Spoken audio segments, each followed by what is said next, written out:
In this video, we are going to highlight one of the most beautiful and fascinating recurrence relations around, and that's the recurrence relation defining the sequence of Fibonacci numbers. So the Fibonacci numbers are a sequence defined by the following recurrence relation in order to compute the nth plus 1 Fibonacci number. What I do is I add the previous two Fibonacci numbers together, so that's the nth Fibonacci number and the n minus 1th Fibonacci number. Since this is a recurrence relation, I need to specify an initial condition, and in this case, because my recurrence relation requires me to go from n plus 1 and look 2 backwards, I need to look all the way back to n minus 1, I need to specify that I have two parts of my initial condition. The first Fibonacci number is equal to 0, and the second Fibonacci number, which has index 1, is equal to 1. So now I can start calculating Fibonacci numbers. So my first two are the initial conditions. And then to calculate the next one, I add together the two previous. So I add these together, I get 1. For the next one, I add together the two 1s and I get 2. Now I need to add the 2 and the most recent 1, I get 3. 3 plus 2 is 5. 5 plus 3 is 8. 8 plus 5 is 13. 13 plus 8 is 21, and so on. So the Fibonacci numbers have a lot of really interesting structure. There are so many beautiful, complex theorems describing the structure of the Fibonacci numbers. I want to show just a simple one here, and then we'll do some more complicated ones in warm-ups and in class assignments. So here's a theorem about the Fibonacci numbers and identity. So this theorem says for all n greater than or equal to 2, it holds that the sum of the first n Fibonacci numbers is equal to the nth plus 2 Fibonacci number minus 1. So in other words, if I want to add up all the Fibonacci numbers, if I want to add up all of these guys, then I need to look 2 ahead. So let's actually check this for a moment. Suppose that I want to add up all of these Fibonacci numbers. Well, the theorem says I need to look 2 ahead. So if I'm going to add all of those up, I need to look to the Fibonacci number that's 2 ahead and subtract 1. So the answer that I'm expecting is 20. That's 21 minus 1.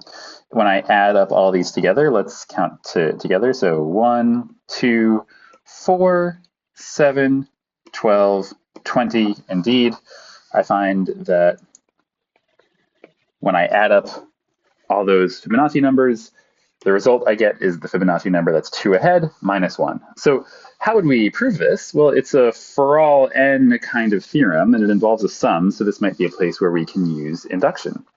So here's our proof. Proof is by induction. So for our base case, what is our base case? Well, we specified in the theorem that n is greater than or equal to 2, and so our base case is going to be n equals 2. So here, let's check. We need to compute the sum from I equals 1 up to 2 of Fibonacci numbers.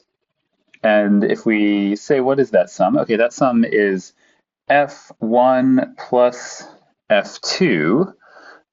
What is f1 and f2? Well, here's f1 and here's f2. They're both equal to 1.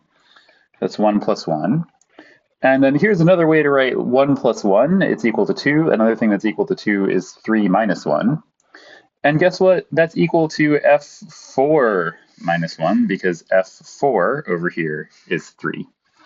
So our base case is taken care of. We know that this theorem holds when n is equal to 2. So let's do an inductive step.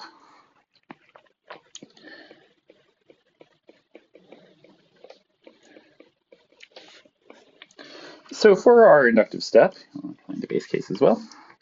For our inductive step, let's assume that the theorem is true when n is equal to k, and this means, in this case, that the sum from I equals 1 up to k of the Fibonacci numbers is equal to fk plus 2 minus 1. Okay, so we will prove that the theorem is true for k plus 1 as well, and that means that I equals 1 up to k plus 1.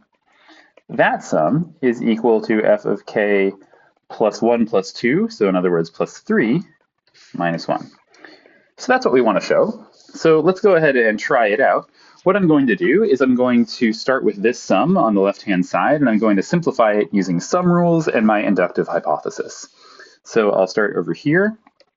The sum from I equals 1 up to k plus 1 of fi is equal to the sum from I equals 1 up to k of fi plus f of k plus 1. So I'm just taking off the f of k plus 1 term from the sum. This is a standard sum property.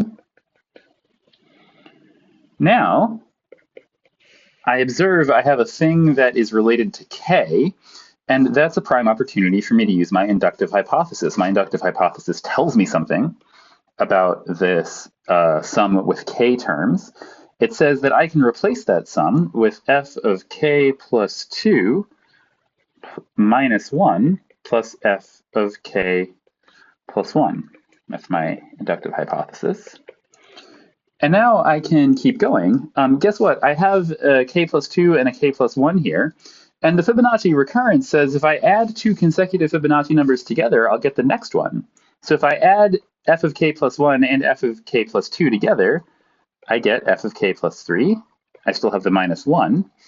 And so this is the Fibonacci recurrence. And guess what? That's what I wanted. This is exactly what I said I was going to prove in my introduction to my inductive step.